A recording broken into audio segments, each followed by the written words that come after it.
দিয়ে দিলাম বেশ কিছু কাঁচামরিচ। এখানে প্রায় 15টা হয়ে যায়। এদিকে চুলায় আগুন ঢেকে দিলাম। পায়া রান্নার ক্ষেত্রে অনেকেই কি করেন, মশলাগুলো এখন পায়ার উপরে আমি দিয়ে দিব। গরুর পায়াতে অনেক কুরবানির মাংস খাওয়া শেষ, কিন্তু কুরবানির এই হাড়গুলা খেতে হবে একটু সময় নিয়ে। যেহেতু কুরবানির সময় ঘরে অনেক মাংস থাকে, সবাই মাংস খেতে খেতে বুড় হয়ে যায়, তাই আর পায়াগুলা রান্না হয় না। তো আজকে আমি এই যে গরুর পায়াটা রান্না করে নিলাম, আর রান্নার পর কতটা সুস্বাদু আর লোভনীয় হয়েছে একটু দেখে নেন। কাটা মশলায় যদি আপনারা গরুর পায়াটা রান্না করেন, তাহলে রান্নার পদ্ধতিটা হবে অনেক সহজ। তো আসুন শুরু করা যাক আজকের রান্না। হ্যালো ব্রিয়ান, আসসালামু আলাইকুম। সবাইকে তাহলে আলহামদুলিল্লাহ আমি ভালো আছি। প্রথমে আমি পায়াগুলোকে খুব ভালো করে ধুয়ে নিয়েছি, নিয়ে এই যে এখন দিয়ে দেব তার মধ্যে মশলা। তো আমি প্রথমে দিয়ে দিলাম কাটা পেঁয়াজগুলোকে আমি পরিষ্কার করে ধুয়ে এই যে খুব ভালো করে মিহি করে কেটে নিয়েছি। এবার দিয়ে দিলাম রসুন কোয়া। এখানে আমি 3টা বড় সাইজের রসুন খুব ভালো করে ছিলে নিয়েছি,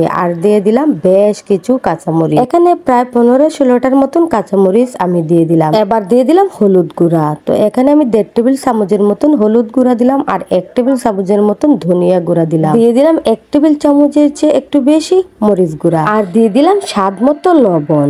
এবার পানি দেওয়ার পালা। এই যে অনেক পরিমাণ পানি কিন্তু আমি দিছি। এবার দিয়ে দেব আদা। তো আদাটা আমি এই যে দিয়ে দিলাম। এখানে 2 টেবিল চামচের মতন আদাও আমি দিয়ে দিলাম। এখন আবারও পানি দেওয়ার পালা। পায়া রান্নার ক্ষেত্রে অবশ্যই পাতিল ভরে পানি দিতে হবে। গরুর পায়া সিদ্ধ হতে অনেক সময় লাগে, তাই পাতিল ভরে পানি দিবেন, যাতে একবার পানি দিলে ওই পানি দিয়ে রান্নাটা হয়ে যায়। এদিকে চুলায় আগুন ধরিয়ে রাখছিলাম, এই যে পাতিলটা বসিয়ে দিলাম। এখন চুলার আগুন বাড়িয়ে জাল করার পালা। তার আগে দিয়ে দিই তেজপাতা। এখানে আমি 3টা তেজপাতারে ছোট ছোট করে কেটে দিয়ে দিলাম, আর দিয়ে দিলাম 4-5 টুকরা দারচিনি। এখন দিয়ে দেব আমি লবঙ্গ। লবঙ্গ দেওয়া হয়ে গেছে। এখন এলাচ গুঁটাটা আমি একটু ছেঁচে দিয়ে দেব। এই যে এলাচ গুঁটাটা আমি এই যে চেঁচনির সাহায্যে ছেঁচে দিয়ে দেব, কারণ এলাচের ভিতরের গ্রানটা যদি পায়ার মধ্যে ছড়িয়ে পড়ে, তাহলে পায়াটা খেতে কিন্তু বেশ স্বাদ হবে। তো এই যে ছেঁচে নিয়ে এই যে আমি দিয়ে দিলাম এলাচ।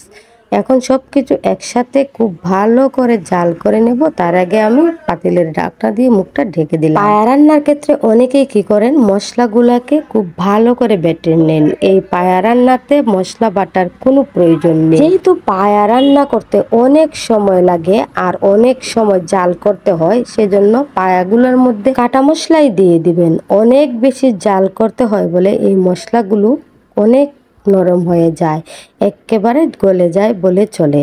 আর এই ঝোলটা কিন্তু খেতে বেশ স্বাদ হয়। তো 2 ঘন্টার মতন আমি পায়াগুলাকে খুব ভালো করে গ্যাসের চুলা জাল দিলাম। 1 মিনিটের জন্য আমি কিন্তু চুলা বন্ধ করিনি। এবার পায়াগুলোকে পুরন দেওয়ার পালা।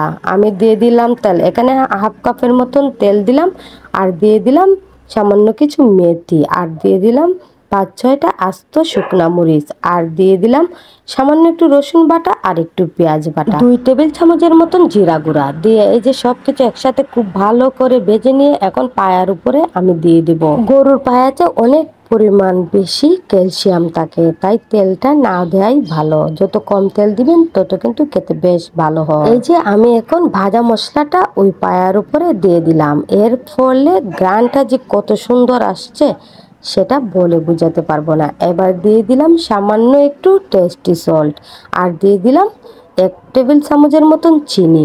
সবকিছু একসাথে দিয়ে খুব ভালো করে আমি আবারও জাল করে নিচ্ছি।